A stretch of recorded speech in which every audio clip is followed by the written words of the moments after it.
Volume Podcast. Hi, and welcome to the Volume Podcast. My name is Felipe Foratini, and I'm part of Kunumi, the makers of this podcast. So today we're going to talk with Eileen Hunt. This conversation was extremely interesting. Dr. Hunt draws a parallel between Mary Shelley's stories, specifically Frankenstein and The Last Man, to AI in the days that we're living. So I can't wait for you to listen to this episode, and I'm sure you're going to enjoy as much as we did. Thank you. The Volume Podcast. Hi, my name is Eileen Hunt. I'm a professor of political science at the University of Notre Dame. Hi, Eileen. Thank you so much for being here. Thank you for your time. What do you think it's in you? What do you think it's yours? What do you think that's very specific yours that drives you to do what you do today and study what you study and write about what you're writing?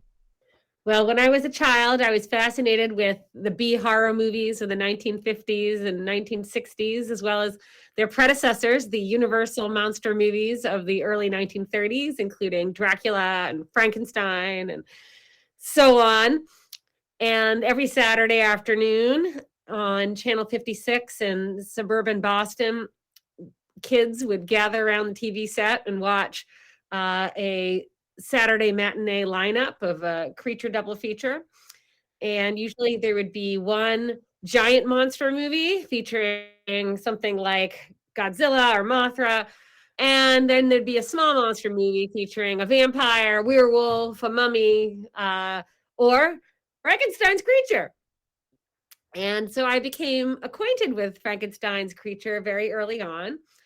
And I never really thought that the creature was truly a monster compared to some of the other creatures that I was spectating.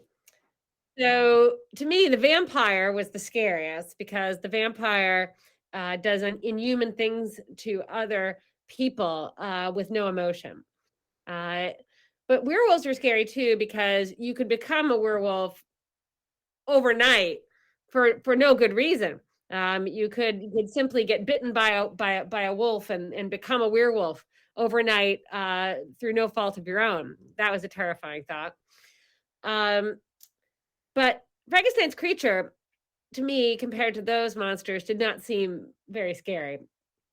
And he seemed more like a child who had been made and abandoned by his father scientist. And that's exactly how James Whale represented the creature in the 1931 film, Universal film, Frankenstein, which has shaped virtually every adaptation of the story by Mary Shelley since. So I think watching those monster movies when I was a kid and taking them really seriously as modern myths or allegories, stories of what people most fear, stories of what people most want or desire. That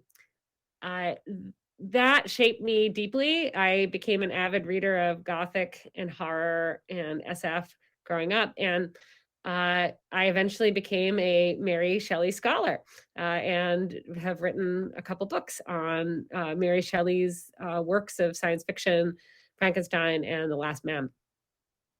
And there's something that we should point out is that it's very interesting that Mary Shelley was the daughter of Mary Wollstonecraft. I find that fascinating. Yes, it is. It's an amazing story that Mary Shelley is the daughter of the leading women's rights advocate of the Enlightenment. And it's also amazing her father was one of the leading political philosophers of the time as well. So she was the daughter of two political philosophers, one an anarchist, the other an abolitionist and women's rights advocate. And so those ideas for sure shaped her political novels in a variety of ways. I think it made her novels very philosophical and speculative. I've argued that Frankenstein is a series of nested thought experiments on the rights of the child. And I think her great pandemic novel, the first modern post-apocalyptic pandemic novel, The Last Man, published in 1826, is also a speculative fiction. It's speculating what would happen if a deadly plague swept the earth that seemed to wipe out all but one human.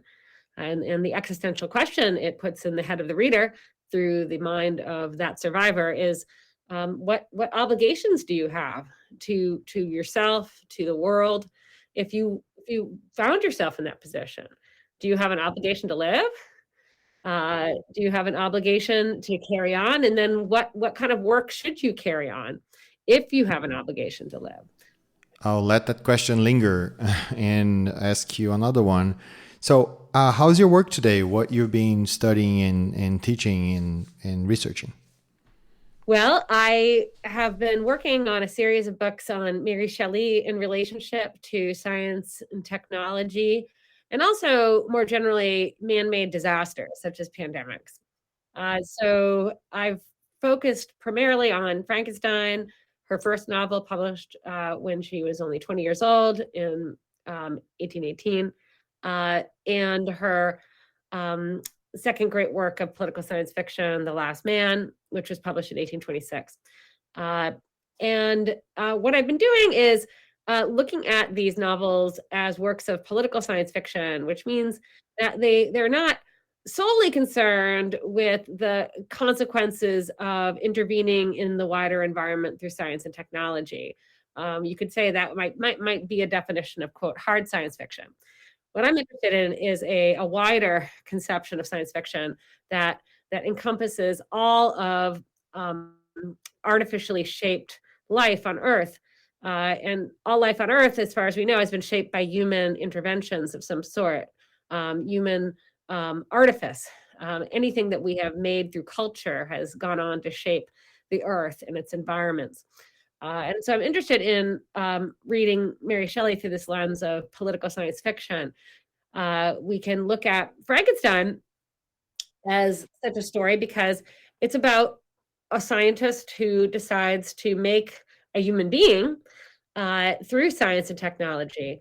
But it's not so much about the science and technology. We actually don't know much about how Victor Frankenstein makes the creature. But what we do know are the terrible moral and social and political consequences of him abandoning that creature at birth. So it's primarily focused on the wider social consequences of Victor Frankenstein's failure to show a sense of obligation and care towards his creature. And this could be an allegory for the human experience, the way in which human beings often very callously treat their own relationship to either their creations, their creatures, or the wider environment, the way we treat other people and things as disposable. And so I think Mary Shelley gave us a myth for the modern age that trains us to return to this problem. What obligation do I have to not only myself but to others, and to the world itself? The Last Man carries this out in an even grander scale because it's about a global pandemic. It literally forces us to think about the whole Earth and the relationship of human beings to the whole Earth. And the pandemic begins in a war, and it spreads as a result of that war through trade and travel routes. And so that's quite a poignant epidemiological narrative for us to read during the coronavirus pandemic. So I think that by giving us Lionel Verney, the heroic survivor of that pandemic, who dares to hope there's somebody else out there. There may be more than just somebody else out there. He actually thinks there could be a young family out there who've already begun to try and restart life on Earth. And he goes out, he sets sail upon the sea in search of other survivors. And that's an act of existential hope, because there's good reason to doubt that anyone else has made it. And yet he knows, in some sense, he has an obligation to both himself and to the world, and to the possibility of recovering or restoring humanity, to go out in search of other survivors. I wonder how this affected you, because when we read something, it impacts us, right? So, and these are two very impactful books from a very impactful author. So how did that change your vision of the world, or how those books impacted you in general? Well, I think that I began to deeply identify with and sympathize with the plight of Mary Shelley's creature as I started to work on her first novel intently and writing my first book on Frankenstein, I started to truly identify with the situation of the creature. And I think that was transformative because I began to realize the ways in which we all experience conditions of oppression, isolation, humiliation, um, in the ways that the creature does early on in the novel when he's abandoned and left to his own devices to try and survive on his own. Um, and he's rejected by literally everyone who he attempts to come in contact with. He's hurt. He's attacked. He's the victim of violence. And I think when you get in the head of the creature and you really start feeling his pain, it makes you realize the ways in which these experiences are not so far off from ones you may have experienced yourself in life. It also is not too far off from the experience of other people you know or you have read about. And so you just really start to realize that the human experience, although it's often described in very lofty terms, is actually a bit more base and dark and tragic. And there's a lot about the human experience that is monstrous and maybe difficult to talk about as a result. And I think Mary Shelley was quite courageous as a teenager and visionary as a teenager to go after this dark material and kind of create a psychology of humanity that is gothic in the best way. I mean, meaning it's not gothic in a cheesy way. It's gothic in a profound existential way. A kind of unflinching look at the dark side of human existence, which may be its basis.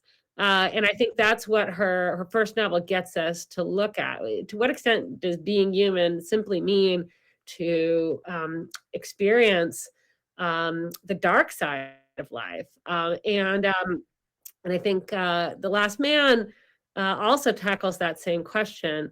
In a way that may in the end be even more poignant and more hopeful than Frankenstein. I think that when she wrote Frankenstein, she was still quite young. She was in a troubled marriage.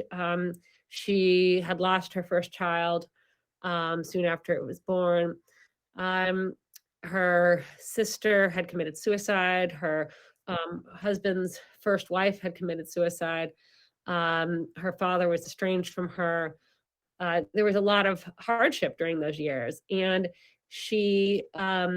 Frankenstein is most definitely a product of that, that sense of just general estrangement from others and estrangement from the world itself.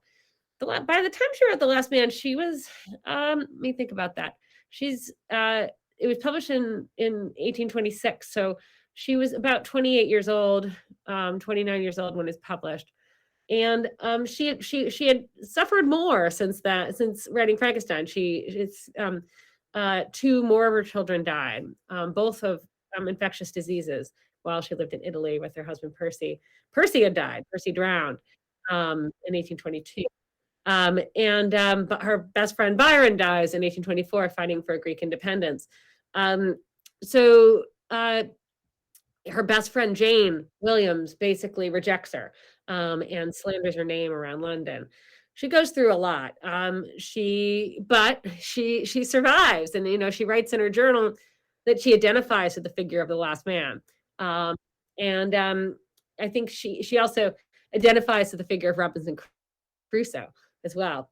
So she sees herself as this solitary survivor figure, and yet she's a woman.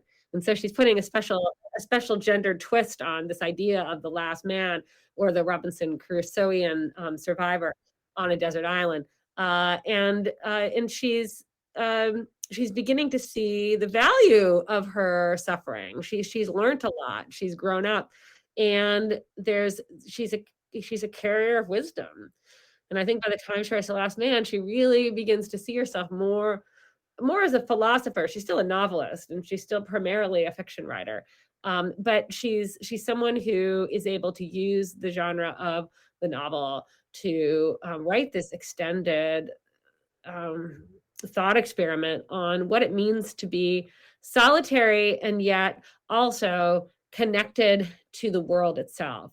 And so even if you're bereft of everyone you love, as she was, or almost everyone, she still had her son Percy, so she was not bereft of everyone. But if you're bereft of almost everyone you love, and you really don't have hope of ever finding romantic love again, she never married again. Uh, I think she began to ask that question that she really has Lionel Verney ask at the end of The Last Man. Then what do I have an obligation to do? What should I do? What ought I to do? And what she decides to do is to keep going and to keep writing and to share her message. I think that really sticks with me too. The way in which I have become able to identify with Mary Shelley herself. So I think I went into this project learning to identify with the creature, benefiting from that process. But I think also I've learned to identify very strongly with Mary Shelley as a writer. And I think that's been beneficial for me as a thinker and a writer, because I think that it's important to realize that writing can be a process of recovery or restoration after difficulty or trauma. And, I can't think of a better model of it in the history of ideas than Mary Shelley. And it's amazing that there's this feeling as well of how do I say this? Like a generational loneliness. Mhm. She because it resonates so much for what we are going through now. It makes maybe it's I'm biased because I'm living in this moment, but and it sounds like she was way ahead of her time while she was writing or thinking about that or putting in words something that she was experiencing. And she talked about the dark side of humans, um, and that was actually pre World Wars, which It really was. proved her points. Yes, yes, yes. So you had asked me too, like, where is my work going on this? And that's exactly where my work is going. I want to read Mary Shelley as a kind of forerunner of modern existentialism. Mhm. That in some ways, with The Last Man, the very idea of The Last Man, I think she seems to anticipate the thought of both Dostoevsky and Nietzsche in the Mhm. late 19th century. It's possible Nietzsche read Frankenstein. There are some of his aphorisms that resonate with the idea of he says something like beware of making your own monsters, and so he has that Frankensteinian sense of the danger of human beings using their own artifice to bring their own downfall upon themselves. And he also has an idea of the last man, a negative vision of the last man, and yet he also uses that language of the last man. And we could maybe think of his Superman as the analogous figure to Mary Shelley's Last Man, because Mary Shelley's Last Man in the end, I think, is a hopeful, heroic, forward-looking, futuristic thinker, like the Superman is supposed to be on Nietzsche's reading. Dostoevsky, it's possible, may have been aware of Shelley. I'm still looking into some common sources. Pushkin was a source for Dostoevsky, and Pushkin read a play that called The City of the Plague, published in 1818, that influenced Mary Shelley's The Last Man.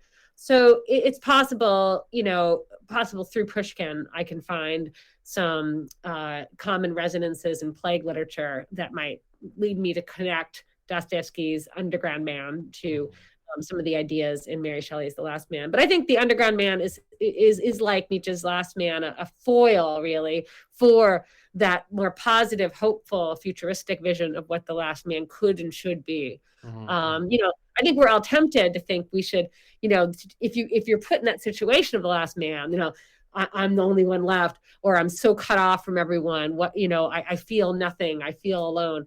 We're tempted to think the only choice is further isolation or even death. Right. But there is another option. The other option is to find a way out. And Mary Shelley models that with Verney, with his quest for other survivors. And there's no way that we will talk about this without mentioning the pandemic that we are going through. And how was it different for you? I mean, we all share experiences where we were, what happened. Like I was living at Berkeley, and when it hit, it wasn't Yeah. something, right? It wasn't something concrete. It was something like, oh, it's 15 days, just stay home. Oh, it's a week more, 21 days. So were you more prepared? Did you think that reading and writing and deeply understanding The Last Man, um, how did you feel when we realized we were gonna face a full-blown pandemic? Yeah. Well, I think, I was as stunned as anyone else. I mean, I do remember reading in the paper in January 2020 about the identification of the novel coronavirus and being extremely worried immediately because I had been researching the political causes of pandemics as part of writing my book, Artificial Life After Frankenstein, which treated both Frankenstein and the Last Man as forms of disaster literature, how human beings bring disaster upon themselves through their interventions in the wider environment. And so I had been researching the political theory of pandemics, the idea that pandemics aren't merely biological phenomena, right? I mean, the pandemics are shaped by our political and economic systems, in fact, driven by they're caused by them because the coronavirus arguably could have just stayed in a bat cave somewhere. The reason it became a pandemic is our global system of capitalism and international air travel and in libertarian capitalistic political regimes. And so that's the reason we have a pandemic. And But I was as shocked as anyone else. And as it moved on, um, I was I was quite disturbed to learn that there was evidence that the novel coronavirus was moving around the world much earlier than January 2020. The U.S. government knew about it, for example, I think as early as November 2019. I found that very discouraging that the U.S. government and other world governments world leaders did not take action earlier. And But how has the pandemic changed me or changed my work? Well, I started to write this new book on Mary Shelley and post-apocalyptic political thought, which will have the title "The Specter of Pandemic." Pretty much as soon as the pandemic hit home. I mean, as soon as it was becoming clear that schools were going to start shutting down, and I would probably have to relocate for the rest of the academic year, and so on. And so I wrote an op-ed on Mary Shelley's The Last Man, and it was published in the New York Times in March 2020, and it got a very positive response. And I took very seriously people's comments on it, and those comments inspired me to think about that novel in the context of world plague literature, going back to the ancient Greeks. And I began to develop a course on Mary Shelley and plague literature, which I taught last year at Notre Dame. And then I began to realize I had a seed of a book, which will look at both the sources for Mary Shelley's The Last Man and plague literature, beginning with Oedipus Rex, Sophocles, and going through Boccaccio's Decameron and Daniel Defoe's Journal of the Plague Year. And then looking, I think, even more importantly, at her legacy. So how has her novel shaped plague literature and pandemic theory and since? And so I'm going to argue that she shaped three main genres of not only literature, but just thought, political thought more broadly, since the publication of The Last Man. And she's done this not only through people reading her novel, but that novel becoming adapted in a variety of genres. So in music, theater, film, and short stories, and so on. But the three genres she's influenced across those various art forms are dystopian literature. Think about Orwell's 1984 being a great example, or Atwood's The Handmaid's Tale. Um, existential literature, Camus' The Plague being a great example there, and on topic as well. Uh, and and then post-apocalyptic literature, and there may be her strongest influence, because I think what she's given us is that image of the sole survivor, the last known survivor, who's walking away from the burning building, behind, you know, walking away, leaving it behind. But is it over yet? And I think what her novel suggests is that there's no such thing as a final stop. There's no such thing as an absolute apocalypse. There's always another story unfolding ahead of us, a new journey to undertake. And we don't know what the ending will be. And perhaps there never will be one. And so she gives us that operatic ending, which allows us to hope for other things going forward, perhaps better things. And in this genre, or this style of literature that she shaped, I think one of the greatest examples would be Octavia Butler, especially in her Parable series, which came out in the mid 90s. The Parable series is really important because it features an African-American heroine, who is that last known survivor, who strikes out on the road, except she's not alone. She quickly assembles a team of people with whom to find a better way of life, even imagines finding and establishing that better way of life on another planet.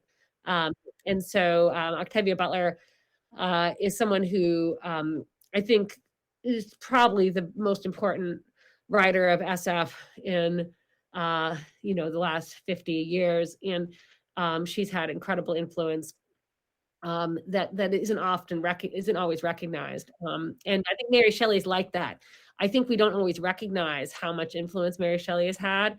But then when you start watching post-apocalyptic movies and films and reading novels and short stories, and you compare it with what she wrote, you realize, oh my gosh, all of those tropes came from Mary Shelley. And then I think people like Butler came along, read Shelley, probably Frankenstein, and became influenced by her, and they too contributed to this growing set of themes and tropes that we associate with post-apocalyptic thought. I would love for you to talk a little bit about your book about Frankenstein and AI. There's so much for us to talk about right there. And I'll also drop a question. How do you see your work in 10 years? How do you see this in 10 years? Yes, thank you for bringing up my work on Frankenstein and AI. Before the pandemic, my intention was to write a book on the idea of artificial intelligence, from Hobbes through Shelley to Alan Turing, building on a theme of my book, Artificial Life After Frankenstein, in which I think I was able to show that Alan Turing was at least aware of the story or image of Frankenstein's creature, and that in his paper, Intelligent Machinery, given in 1948, he makes a pretty overt reference to the idea of making AI as a kind of hulking creature assembled from all sorts of robotic parts.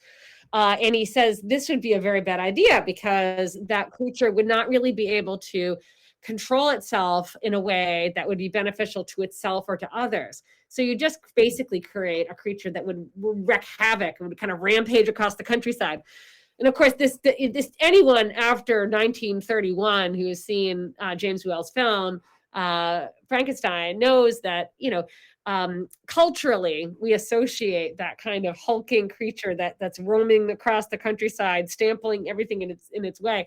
We associate that with the creature, and I think that it's possible Turing may have had the creature in mind when he wrote that paragraph, but it's also possible he had the creature in mind, or Mary Shelley's description of the creature in mind, in the very next paragraph, because then he says, so if we're not going to do that, right, if we're not going to build this giant hulking mechanical creature that kind of is going to spin out of control, what are we going to do? Well, it'd be much better to build a childlike machine. So we're going to imitate the infant cortex, because the infant cortex has this almost endless potential to develop and grow in different directions. If it's guided correctly, it will grow in the right directions, and we'll be able to train the electronic brain to learn correctly, and then to respond to our nurturing, to our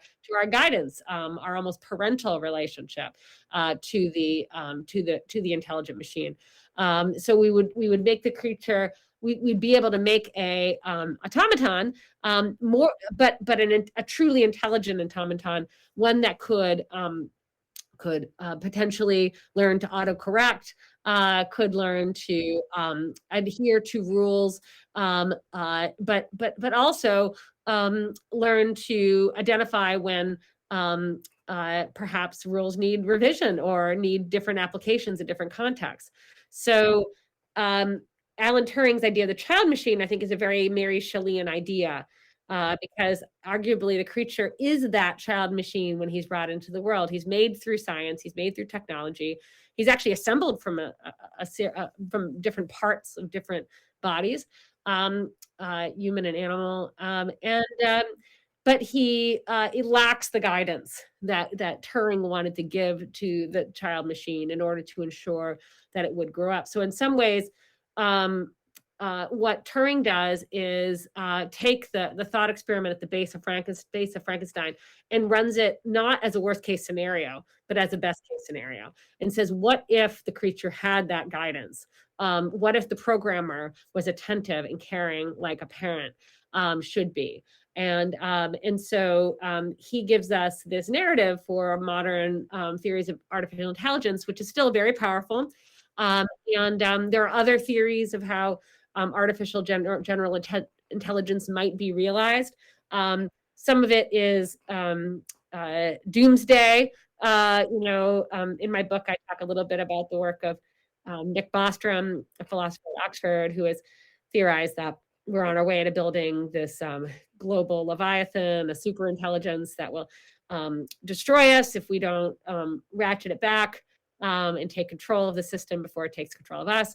I don't dispute, the hypothesis, but what I dispute is the fear-mongering way in which he makes the argument, in the way in which he uses fear to attract attention to his position, which I think is inappropriate and unfair, because what it does is it makes it seem as though AI is necessarily the enemy, and that we as humans are somehow the saviors of the world by reining in this monster.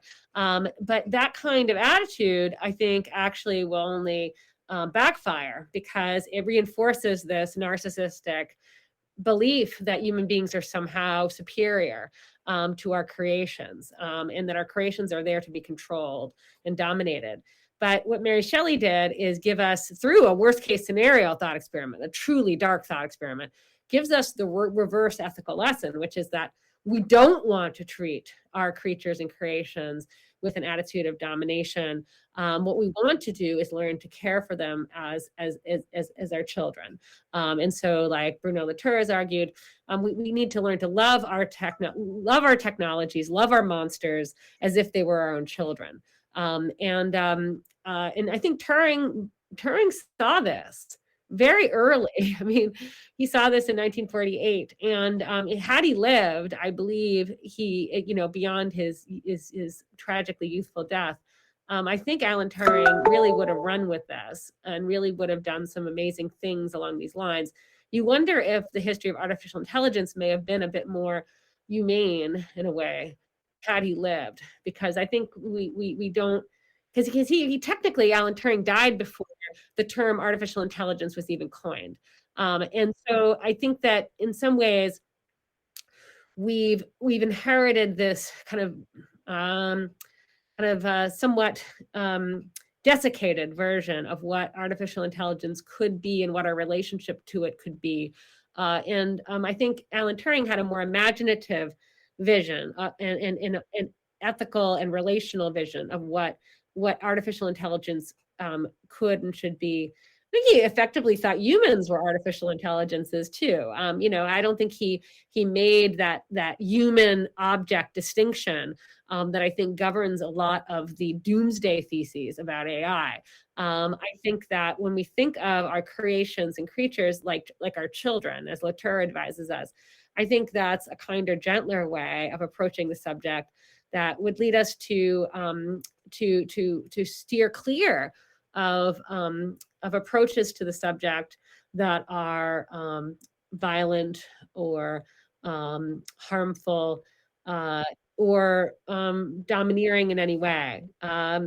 So so yes, but I still hope to write that book. I'm thinking that it will be a study of the origins of the idea of artificial intelligence in literature, in particular in British literature, in political thought, from Hobbes through Shelley to Turing.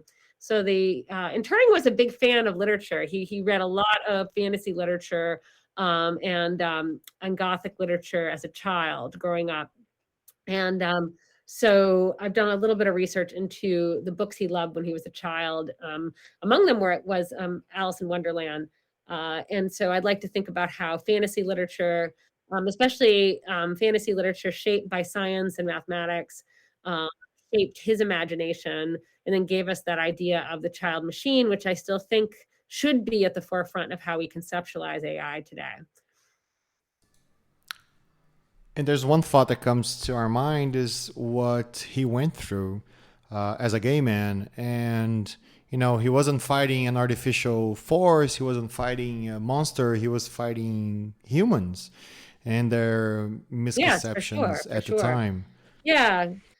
One thing I learned about Alan Turing is that near the end of his life, he wrote some creative pieces that processed his own hardships. And as we all know, he had a homosexual relationship that became an issue for him because homosexuality at the time was technically illegal. And he wrote a creative piece about that relationship. And so I find that very interesting because I think we tend to think of Alan Turing as almost like a human robot, so smart, intelligent beyond comprehension. But he was a real flesh and blood human being and who suffered hardships, just like anyone else. And I find so interesting that he used creative writing as a tool to process his own hardships, just like Mary Shelley did when she wrote her journals back in the 1820s in response to losing her husband and their children.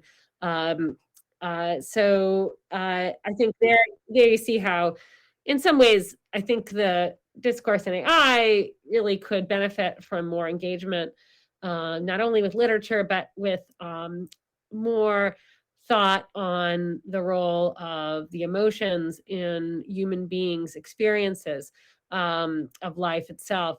Alan Turing argued in that paper on intelligent machinery that intelligence is actually this may be in his paper on the imitation game.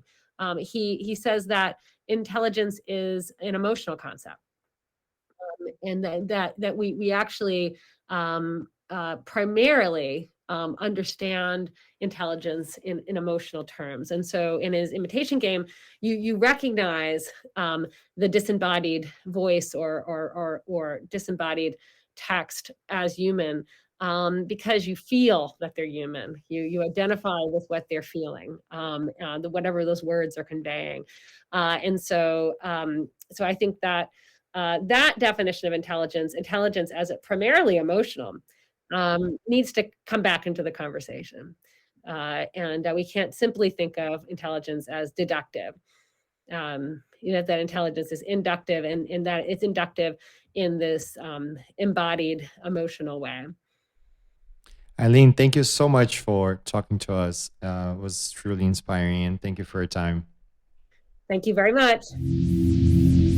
If you wish to know a little bit more about the makers of this podcast, go to kunumi.com, Kunumi as in KUNUMI.com,